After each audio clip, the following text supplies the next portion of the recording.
Thanks for tuning in to the Traumaplicity Podcast with Dr. Amanda Helman, an author, cognitive release coach, consultant, and speaker. Dr. Amanda Helman has guests on the podcast who have overcome different areas of trauma and provided hope for the audience. Thank you for tuning in to this podcast. Hi, everybody, and welcome to the Traumaplicity Podcast. Traumaplicity is all about the word trauma, which can be one event or it could be ongoing negative experiences and events that impact you psychologically, physically, spiritually, emotionally. And the simplicity is that when we allow our brain to be simple, we actually can heal our traumas.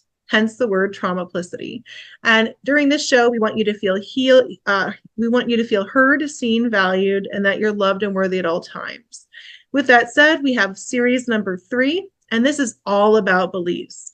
I am so excited to have one of my previous clients and one of my group coaching, as well as a mentor, and I consider her a colleague, on with me today, and that's Dr. Crystal Westfield.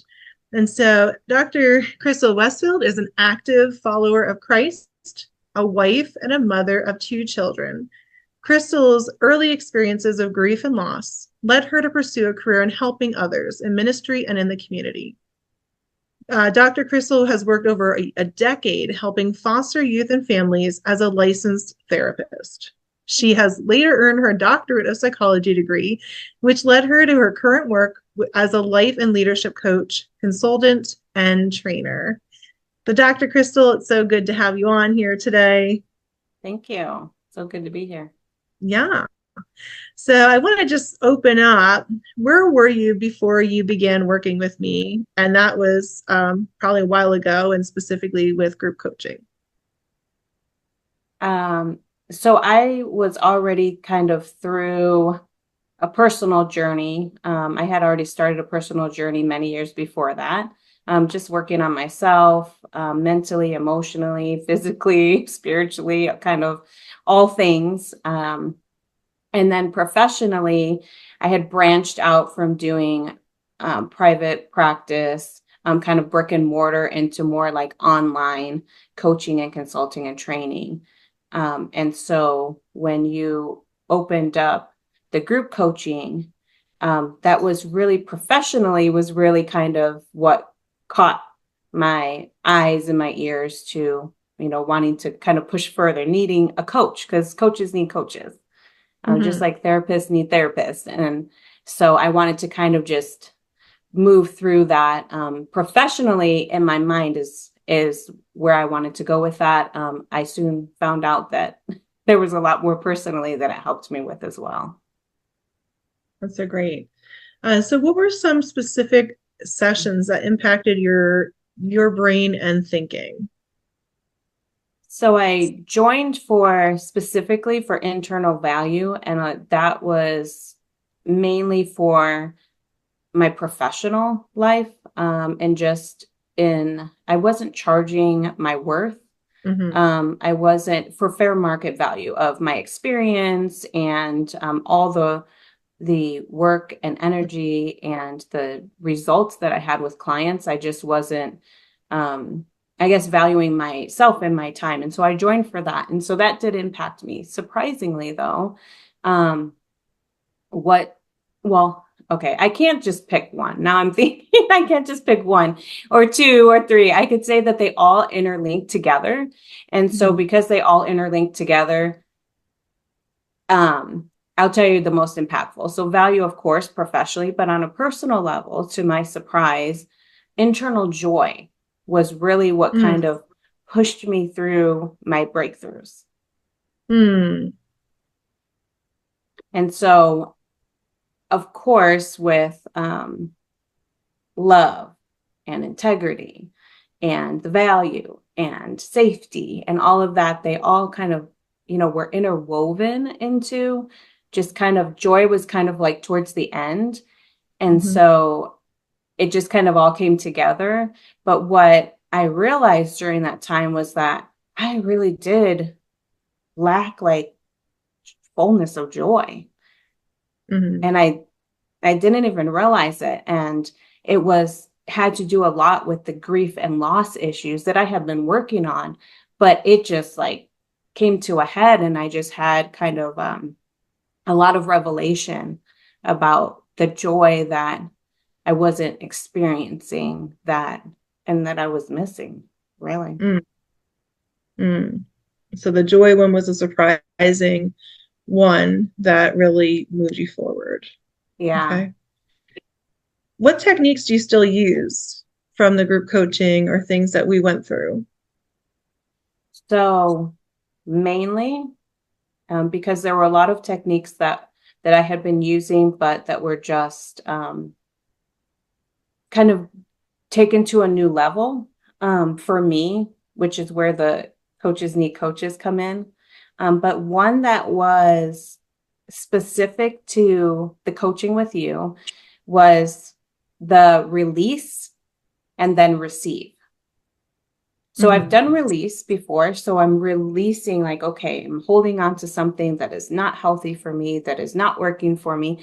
So let's use grief, for example, a grief or something that I've lost. So aside from needing to reframe the idea of losing something, like I've experienced many losses of family members, as well as just in my life, different things that threatened my security and safety, or I should say, feelings of security and safety, right?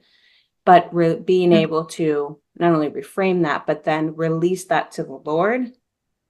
But then when you release that, sometimes it's like, okay, there's a big hole. Like, now what? There's a big hole. And then it's like, okay, Lord, what do you want me to receive? And that was very impactful for me.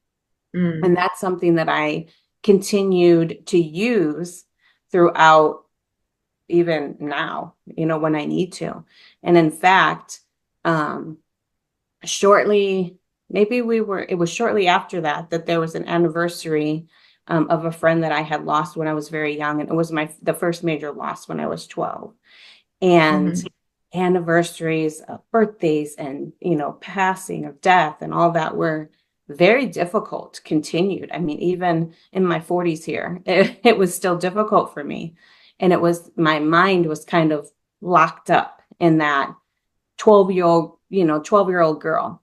And so I noticed, though, that the work that I had done through the coaching, and I know it wasn't just the internal joy, but it was, just kind of the process through that, I was able to get through that anniversary.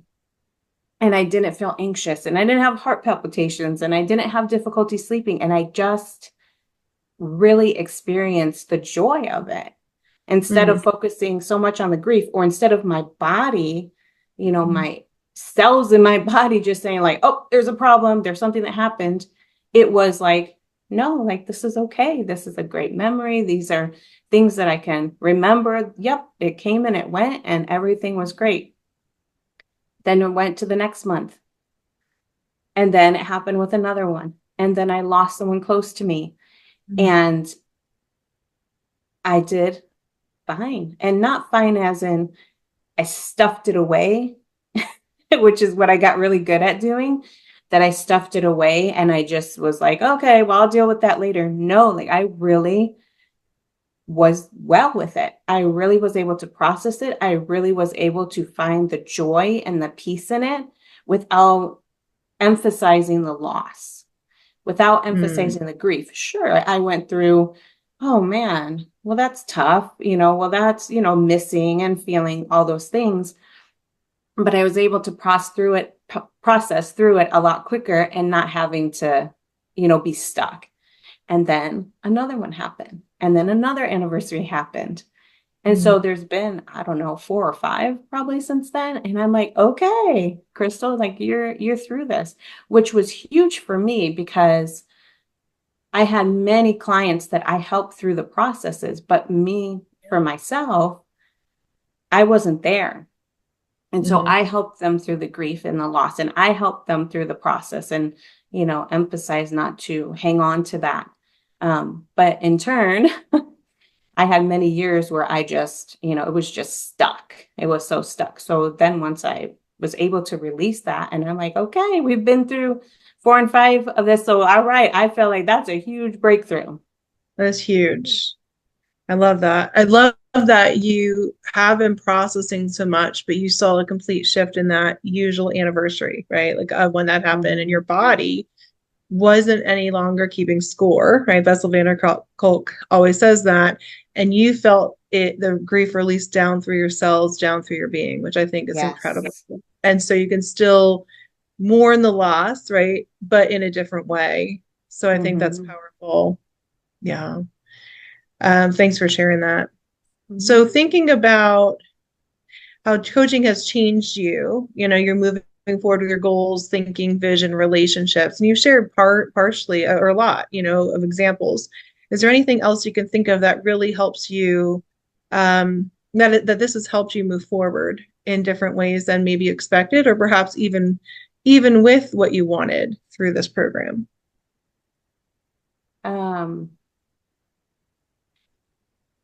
Well, one big thing was that I realized that security and the need to feel secure was because I viewed the loss of security as something that was missing for me. And by that, I mean that I would do everything I could to control, to feel secure, because feeling secure and security was equal to loss. And so that was something, just trusting in God, that was really emphasized in our coaching sessions in our group. And I identified like, wow, okay, so because I identified these things as loss too. So if something major, it could be financial things, or it could be a major move, or things that happen in your life, having babies, getting married and things. So then you're gaining something, but you're losing something. And again, that was kind of recorded in my mind and just recorded down deep, that like, wow, I lost. So instead of working through that, I realized there was a block there that I didn't process through, that I can be this and this. So I can grow, and I can also process the loss. So there can be something good, but I can also process, something that was lost, and not have to see that as a rock to my security. And so I can feel secure in God and knowing, and I didn't even realize that about myself, because surely if I had, anyone else, I would tell a client, I would tell like, oh, well, okay, let's look at this. But there was a block. And you talked a lot about the boulders, and there was that just in the way, and so I think that also impacted my ability to really feel complete joy. And so there was that block. So I wasn't able to feel complete joy, because although I'm like, oh, this is great, this is amazing, at the same time, I didn't process and allow myself to say, oh, but that's gone now. And instead of seeing it as something that was taken away from me, seeing that as something that's just part of the process. Yeah. And I love that you shared about security in a way where you can still feel secure, right? You can still be growing, but also there's part, right? Like you can still have growth, but then also feel it, right? And also be able to grieve it. And it's okay to have both. It's okay to feel both, which I don't think everybody is always okay with. But I think the more than when you heal, you realize that and I think that obviously, like a lot of us were, faith-based or believers, but it's like, when you even think about Jesus, he mourned with those he mourned, and yet he had joy and fullness of life at all times. And I think that speaks to that, because he mourned, even though he was going to raise Lazarus from the dead, because he could empathize, right? Like he can know where people were in their process, and yet still have joy afterwards. So I love that you brought that up, because that's what came up to me in mind, when you were sharing that there's that, as we heal, we can hold space for both. Yeah. Yes. And it's not a this or that. It's can be a this and that. We don't always have this feeling or that feeling, or this emotion or that emotion. It's remembering that we can hold space for both at the same time in order for us to heal, and in order for us to have be able to have both hands open for what's new. And I think that a lot of times, for me, I forget that, I Yeah. might focus on just one over the other. And so if you focus on growth, but you're not focusing on like, okay, what did it take to get here? So for example, just a pretty basic example, we just moved from one state to another. Yes, we wanted to. Yes, we felt called to. So 9 months ago we moved, but we also felt the loss of leaving family and friends. And, we really liked that house and, all of that. But it was new and exciting. And so if we were just to be like, oh, that doesn't matter what we left, then we would be stuffing those feelings. And eventually it's going to come out in some way. And if you don't process it, Yeah. then it would come out in my physical body or something. So understanding that we can be excited about that, about moving, but also make space to work through like, yes, but it also means we're losing something that we love too. And Yeah. so moving from one state to another is a major thing, but it's just, just a basic example of how, we can feel both happy and excited and also mourn kind of a loss of what we've known. Yeah, that's a great example, of the both and being able to hold space for both, even in your example of moving. Yeah. Mm-hmm. So thinking about, how would you share with women and men who are listening about coaching and how it will help them to use their voice or even feel more confident or moving forward? And again, I always preface this with, I'm a big believer, even as a coach, and you may know this, that, there's a lot of coaches out there. Mm-hmm. I'm not going to be 100% everybody's fit. They're not everybody's a fit for me. And I take that very seriously because I want to work with people, right? I want to work with everybody, but I know I'm not for everybody, right? Everybody's in a different place. And I also know I'm not a fit for everybody based on many factors.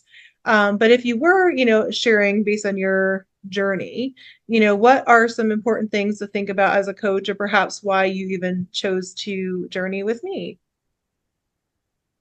Well, one is that I had the privilege of just getting to know you a little bit and seeing your transparency. And that was definitely important. You did not pretend to have arrived anywhere or, to not be in need of continuing to grow yourself. So that was, for me, that was important, especially because I also coach and I know the importance of that. The alignment with the Holy Spirit was huge for me. Because when you're guided by the Holy Spirit, then things can change. So you can have your topics and say, okay, we're going to talk about, internal joy or internal value or something. But then depending on the individual, or in my case, the group, from one group to another, I think you had more than one group at the time. From one group to another, it's going to shift and change. And so because needs can be slightly different, even though the topic's the same. And so in order to help someone release that, in order to speak to that, then there has to be that element of Holy Spirit alignment and to have that discernment. So that was huge for me. And so that had me definitely come back for round 2. Which, by the way, is where my breakthrough came in. Not round 1, it was round 2. Yeah. Is where the breakthrough came after. And so we can't put timelines on it either. And so Sure. those were huge because their transparency, your authenticity, and then the alignment with the Holy Spirit, which I think is not only invaluable, but also completely necessary for this type of work. Thank you. I appreciate that. And also, just because when you were saying about round 2, and that's exactly it, right? Sometimes we have breakthrough in different times, but really that round 1, because we had done this, right? And we said yes to this journey. And I was like, okay, we're doing it again. And it completely was different. The first part, hi there, the first part of that journey He was coming to join us on the show. Yeah. The first part of it was really like the brain, I think of it as like unlocking your brain. And I feel like that second part, we went so deep to unleash, Yeah. deep stuff out of us to really get aligned. Like I just felt like God was, and I even got healed of my thyroid during that. So there was a deep healing, of all of us in different ways from that first round was really just cracking open, these different places. Because I was surprised. I was like, "Oh, we're going to do this again," and it changed. The whole content was different Yeah. that second round because we were going deeper. God was bringing us deeper. So yeah, I'm glad that you had that breakthrough because I feel like there were different ones for different purposes with each. So I love that you brought that up. So And just thinking. Oh, go ahead. oh, I Go was ahead. just going to say one more thing is that I think that I, because of my experience, my professional experience and personal experience, and that I was already on the journey, I think after that first round, I would still have a breakthrough. However, not in the same way and not in that amount of time. I think it would have maybe taken me double or triple probably to kind of get through that because it forced me, every session, it forced me to dig deeper. And I didn't have any, I mean, I could have made excuses, but that's not why I was there. But when you're just with yourself and you don't have that accountability and you don't have that support, then it takes a lot longer. So although I could have, I'm sure, God can do things in many different ways. I think it would have taken me a lot longer and it would have been a lot more difficult road, kind of like how it was prior to that.